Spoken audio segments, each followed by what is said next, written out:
Hi guys, this is Ratchet's and we are playing Criminal Case Conspiracy Case 21, Writer's Blocked. Let's launch chapter 3 and I think the ceiling above us is going to collapse. There's water coming. Wait, is the ceiling leaking, Kateria? She got soaked. Oh my god, the roof could collapse any second. Kateria, if you insist with search the system for more clues, you better make it snappy. What, you still want me to search? You still want me to search? Okay, I'll do it. Oh, this Reggie looks very frightened. I guess the girl surprised him. Alright, let's investigate the sewers, if I'm going to call it like that.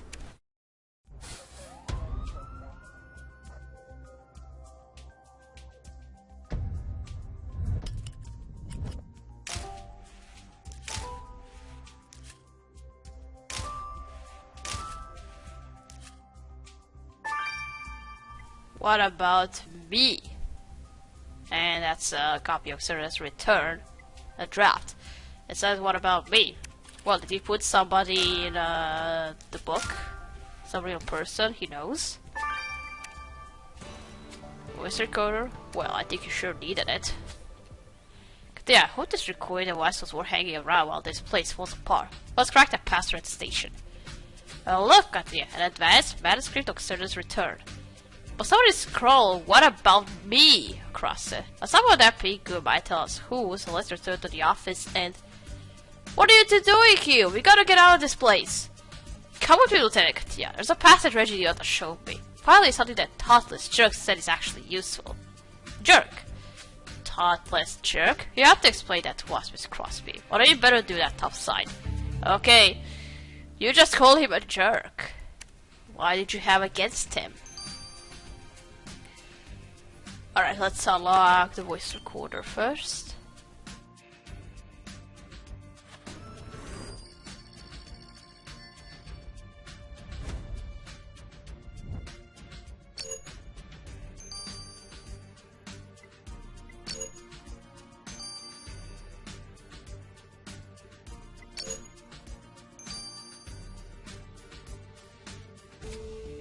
Okay, let's press play and listen. Now that you unlock this voice recorder, let's listen and see who it belongs to. Exodus Return, Chapter 70. Judgmental deities depicted on their sister colors. Exodus were a reverent culture. They obviously... It sounds like Reggie the Otta dictated his research, so his voice recorder belonged to the victim. Well, I'm not surprised, so... Let's say it's recorded to give you a see if there's anything you can discover about the victim's profile. About him, and not about anybody who... any suspect of ours. Alright, 9 hours. Alright, let's now... What are we going to pick up this stain? Okay.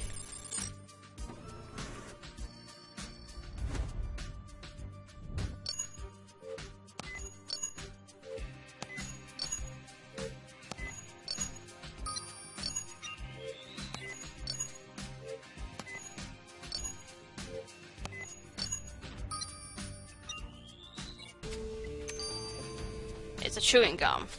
Anyway, I know somebody who chewed gum, so... Okay, let's get the big sausage collection of the victim's manuscript under the microscope. That looks like a chewing gum, and I know who chewed the gum during her interrogation.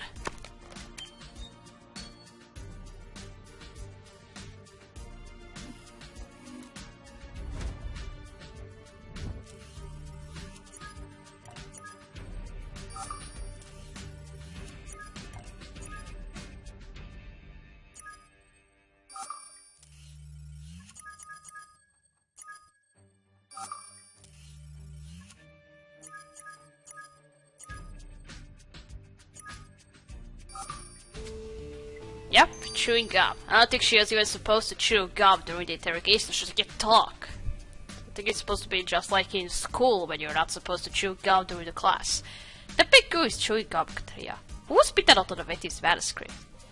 Well, you're right, Reggie Liotta's friend Alice Salinger was blowing bubbles when we spoke to her, so she's the one who wrote What About Me. Apparently Alice Salinger had a bone to pick with the victim. Let's go find out why. Okay. What went wrong between you two? let's first talk to Laura. Let's see why you call the victim jerk.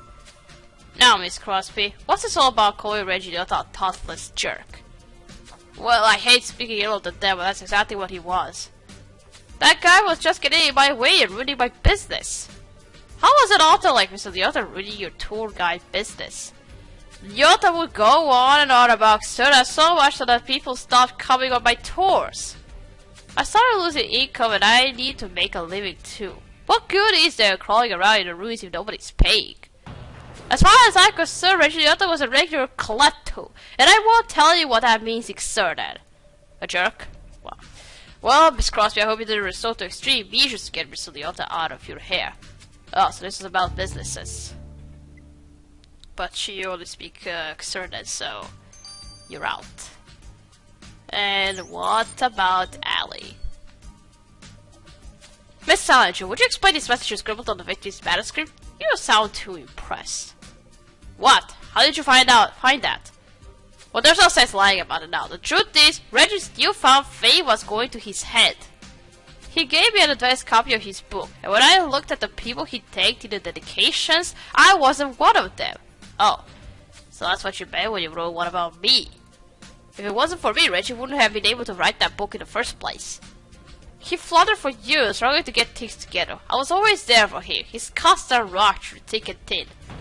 And what happens when Reggie finally succeeds? He drops me like dead weight like I was nothing. Let's just hope you didn't drop a dead weight on him in return.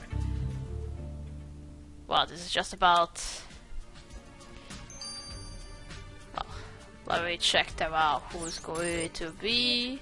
I guess we're going to talk to this guy now. Oh, it could be... Ben Stiller. Or it could be publisher. I don't like this guy. It seems like he only cares about how much money he makes. That's how he sounded when we last spoke to him. Not going to be Laura and not even Allie. Alright, that's all I'm going to say for now. Let's check out these voice entries. Katria, Gloria, I heard you were on the ground with that sister nearly collapsed. I'm glad you're both alright. We're fine. Only Gloria got soaked, but nothing dangerous. Well, we are both dry now at least, but my days of underground exploration are over. Now, what can you tell us about that voice recorder? It's been an exciting few hours, Katia. This recorder certainly gave me a glimpse into a historian's mind. The entries are Reggie Liotta's private musings about his work and the people around him. Would you care to listen? Unless there's something relevant to our investigation on there, we'll take a rain check. Well, there was an entry recorded a few days ago about one of your suspects. It's right here, Katia. That fossilized loser from the museum, Jebediah Cobb, asked if he could read my manuscript. The fool actually thought he could contribute to my research. I told Cobb he could take his obstinate research and get lost. He was pretty bad, but who cares about a grumpy old man? So, Katia, I went to the museum curator argued. So much for mutual respect between colleagues. Let's get Mr. Cobb's side of the story. Oh, you two had a fight. What was that about?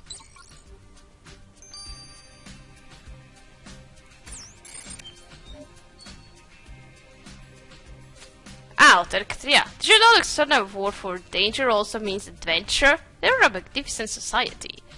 What's the external word for explanation, Mr. Cobb? That's exactly what you owe us considering you argued with the victim. Oh, so you know about our squabble? The whole unfortunate incident would have never happened if that whippersnapper wasn't so pig-headed. I already told you I have extensive knowledge of the Xerdas. In fact, I literally wrote a book on the subject of the lost city of Xerda. My research and theories have been essential reasons for Xerda historical study for decades. Then Reggie Liotta comes along with his new take on the Xerdas, and when you offered your expertise, he spat in your face. That must have bruised your ego. Bruised my ego? I was angry the young man could be so downright rude. I regretted even shaking the man's hand. I sanitized mine immediately. But did I feel threatened? Hardly. An upstart like him with his publicity events and websites. I've been an expert on Xerda for years. My book is history, not hype. Wow. Well, the upcoming release of Xerda's Return earned Reggie Liotta public acclaim since he wasn't very popular among those close to him. But his friend was saying he dropped her like a dirty rat, saying his newfound fame had gone to his head. tour guide Laura Crosby believed the victim was causing her money, luring away her customers with his extensive knowledge of the Xernes. Jonah Cobb, who is an author himself, had little respect for the victim's research, saying Reggie Liotta's publication is all sensation and no substance. But I still don't know who wanted the victim dead. You're right, I want the cure and the victim instead of museum goddess, so we should take another look there. Okay, only the people close to him were angry with him. But I think there wasn't any problem with the victim. I think it's the suspects who are a little bit, that.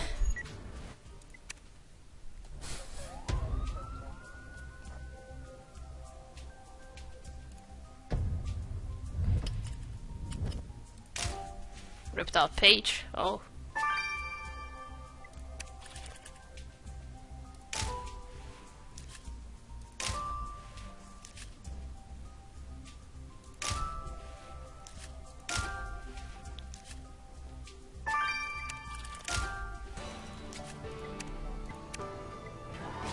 Well spotted, Katya. This is a glossary of certain terms. Those symbols are definitely from the certain language. Proud, soul, body, crushed. Why do these words sound familiar? Why, Katya, these are the words the killer wrote that certain threat to the victim. The proud will be crushed in body and soul. So this glossary belonged to the killer. Backing up those black fibers could lead us right to them. And I agree, Katya. Sifting through that pile at least could prove worthwhile. But we'd better hurry. There's a killer on the loose. We still haven't found a murder weapon. Which is supposed to be something heavy. A hammer, I think it's going to be. Alright, first let's collect some of those black fibers. I have a feeling it's going to be security guard. Or the museum curator. I think it's one of those two. He's the killer. Katya, let's stay on the curious trail and get these black fibers from their certain glossary to the lab. Yeah, let's do this.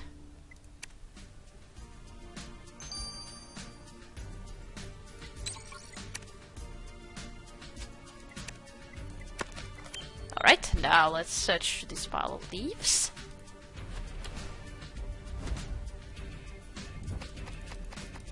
Oh, there it is.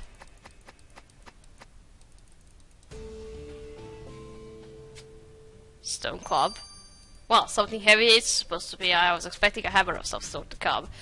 Oh my god, Katrina, there's some sort of stone club under those leaves. And it's covered in blood.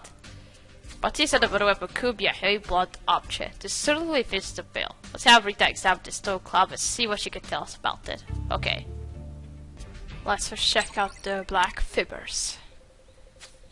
Katrina, have I ever told you my name lends itself to one of the most popular Thai knots in the world? The Winchester knot? No, you didn't. Oh, here we go again. Hush, Amir. You see, Katrina, it's how I wear my own tie. A quick loop here. Pull along and round the front, back around the collar, and alright, I don't have to listen to you tying your tie. Voila! A perfect Winchester knot. This is riveting, Mr. Winchester, but I'm hoping this has something to do with those black fibers Katrina found on the curious glossary. Of course it does. Those fibers are black threads of silk, or to be more precise, finely spun silk, the material used to knit the black tie. Her killer must have left some threads on the garment behind by accident. So the pearl Katrina. To the pearl Katrina. I didn't read it well. Okay, to the pearl Katrina. Originally, the skill will be fit to be tied when you catch up to them. You took off your tie and then showed us how to tie a tie. I don't need that lesson, but maybe my dad needs some. Right on time, Katia. I'll get the gory part out of the way first. I double check with the lab boys and they confirm the blood stain of the stone cup is a match for the victim. So the stone cup is definitely the murder weapon. And a magnificent weapon at that. According to my research, this is a certain infantry club brandished by soldiers in their army. This cup could be centuries old. Who knows what battles it's seen. The warriors who have wielded it in their hands. I am as enthusiastic as you are, Rita, but right now we are more interested in the person who wielded it to murder Reggie Liotta. Well, at the base of the club where the killer would have gripped it, I found traces of isopropyl alcohol, which in this concentration is a solution used to clean glasses. And one thing the Exodus didn't do centuries ago was wear eyeglasses, which means your killer does. The killers made quite a spectacle of themselves with their stone cloth, because yeah, their eyeglasses have given them away.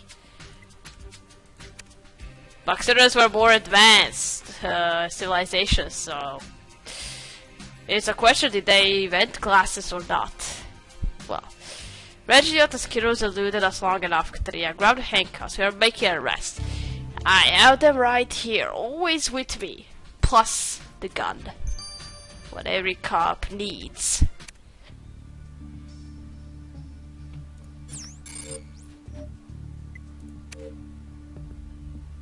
Oh, it's not the security guard. I thought it was going to be him for a moment. And it's not even his publisher. Not even Laura, not Ali. It was the museum curator. Again! Well, not him again, but again as a second museum curator who turned out to be a murderer. Gemini cop, you're under arrest for the murder of Reggiotta. Me? A murderer? That's preposterous. We had our differences, but I wouldn't kill the man. Well, you blatantly threatened the victim right the external message on the sundial. I was speaking so that when you were in elementary, when you were in elementary school, but that doesn't mean I wrote that message. Well, we know you bludgeoned Mr. Liotta with that stone club. Your glass is clear was all over the handle. Bludgeon Ned? How horrid! I'm a museum curator, not a savage. I abhor violence. But you checked the witness pulse to make sure he was dead. We found your hand sanitizer on his neck. Admit it, Mr. Cobb, you were jealous of Reggie and his book, even though you said it was all hype and no history. It's exactly the opposite. I killed the man because he knew too much history. What? Too much history? What does that mean? The truth is, I did read Reggie's manuscript. He couldn't resist the chance to close, so he let me see it. I was horrified by the revelations he'd uncovered. His publication completely debunked all of my theories about Exodus.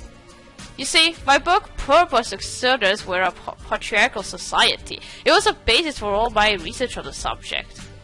Well, Mr. Liotta has studied the resurfaced ruins and discovered they were a matriarchy after all. The Exodus culture wasn't male-dominated whatsoever. So you killed him because he knew more than you? No, I had to silence him, stop him from publishing Exodus Return. My life's work was a fraud. I couldn't let the truth get out. I had to keep it quiet. So he confronted me after the meet and greet, begging him to reconsider, but naturally he wouldn't. So I lashed out and grabbed one of the weapons and hit him. What? It's okay to make mistakes, but doesn't mean you have to kill a man for it. It was a reckless act of passion. Regardless of the threats I made, I didn't mean to kill him. Everything I ever worked for, all I believed was a lie. I couldn't let it get out. You must understand. As for the judge to decide, Gemini Cobb, you're under arrest for the murder of Reggie Liotta. Gemini Cobb, you stand before this court charged with the murder of Reggie Liotta. How do you plead? Guilty, Your Honor. I killed a young man. I didn't mean to, but his book shattered my world and everything I held to be true. He had to be stopped. That may be what you believe, Mr. Cobb, but murdering Mr. Liotta won't change the fact that he was right.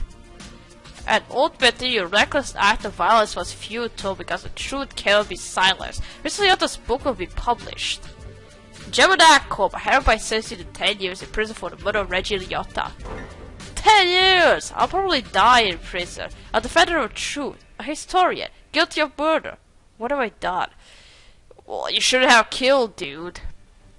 There's one thing I learned in my years in law enforcement, Katria, is that crime has no logic. A manager of that Cobb's position, a curator of the Greensboro Museum, a historian of self-proclaimed defender of truth, murders a fellow researcher in the heat of the moment. All in a futile attempt to suppress what he knows to be true.